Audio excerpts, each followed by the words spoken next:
these times when he was out, like the 1958 campaign and so on, how did he kept up reading and so on? How and when did he do that? Well, he read in the strangest way. I mean, I could never read unless I have a rainy afternoon or a long evening in bed or something. He'd read walking, he'd read at the table at meals, he'd read after dinner, he'd read in the bathtub, he'd read, prop open a book on his desk on his bureau while he was doing his tie. You know, he'd just read in little, or he'd open some book I'd be reading and, you know, just devour it. He really read all the times you don't think you have time to read. He'd read in short takes. Remember it and come back and pick up the thread. And anything he wanted to remember, he could always remember. And you'd see things he'd use in his speeches.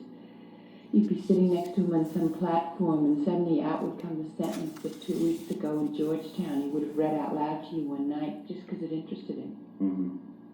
His most fantastic and maddening memory for quotes. Because he could remember the quotes, he couldn't always remember where they were from. I remember the winter he was sick. His father had a whole shelf of books, the World's Great Orations or something that his father had given him. And he read every single one of those books. And then I asked his father to give them to him for Christmas, which of course he was delighted to do. But he'd been through every one of those, and he used to read me Edmund Burke's to the what is it? Address to the people of Bristol. That's it. And well, all things through there. You know, he just, of course, that was a different winter. He'd just have days and days in bed to go through all that. You gather he'd done this as a child, had been a great reader.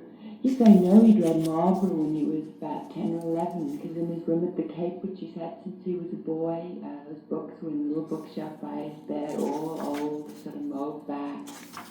You know, he was always sick and in bed. He had scarlet fever, then one year he had some either asthma or blood trouble, anemia or something, and he went out to Arizona. That's when he left Princeton. Yeah. Then there was another summer. You know, he'd always been reading, always been. And he used to give me books when we were going out before we were married. I remember the first one he gave me was Sam Houston by Marquis James, The Raven. And then he gave me John Buchan, Pilgrim's Way. Lots of John Buchan. But he was just always reading, practically while driving the car. Did he ever read novels besides thrillers?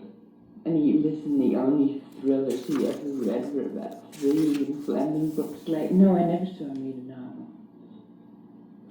Did he really like Ian Fleming, or is that sort of a press? Oh, it's sort of a press thing, because when they asked him his 10 favorite books, he sort of made up a list, and he put in one sort of novel, you know. He liked Ian Fleming. You in a plane or you're in a hotel room and there's 3 books on your bedside table. I mean, he'd sometimes grab them that way. There was one book he gave me to read.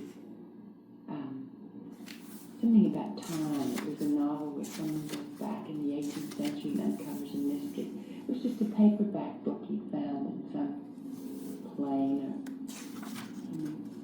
The last 2 books he told me to read this fall.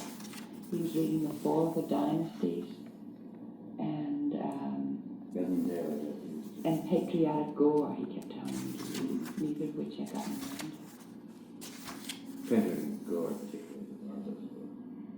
Still haven't read it. But, you know, he's reading all that in the White House, and I was growing illiterate there.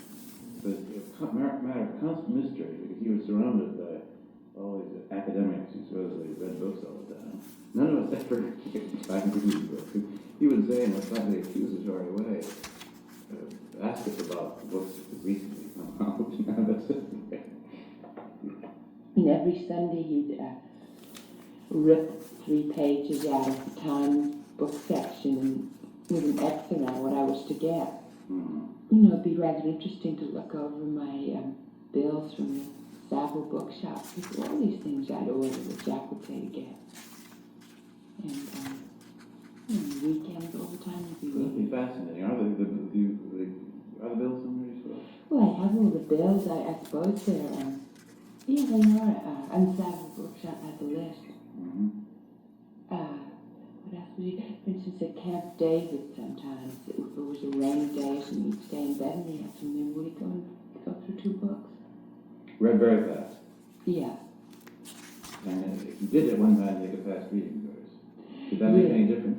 Well, that was so funny because it was about like this tape recorder. Bobby came down with, Bobby'd been over to Baltimore and gotten all this equipment.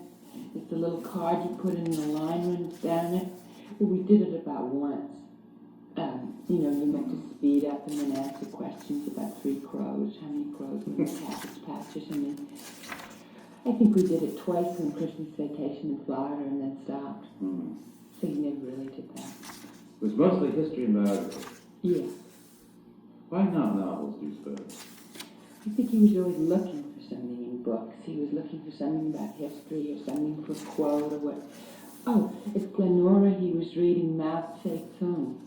And he was quoting that to me. Like guerrilla warfare? Yeah, then we started to make up all these little parables like, when an army drinks not, it is thirsty or something. He got terribly funny about it. Mm-hmm. But you know, he was always, I think he was looking for something in this reading. He wasn't just reading for diversion. Mm-hmm. He didn't want to waste a single second. Poetry the same, therefore wouldn't read much. Would he read things you like a lot? Yes, this summer I was reading the Marechal de Saxe. And I remember General Taylor came out in the 105th and I was asking him all about, Saxe's battles. He was in Blenheim and everything. And I told Jack what General Taylor said about him. So I was halfway through that book. And Jack took it away from me and read the whole thing. You know, if I'd ever say anything interesting in the book I was reading,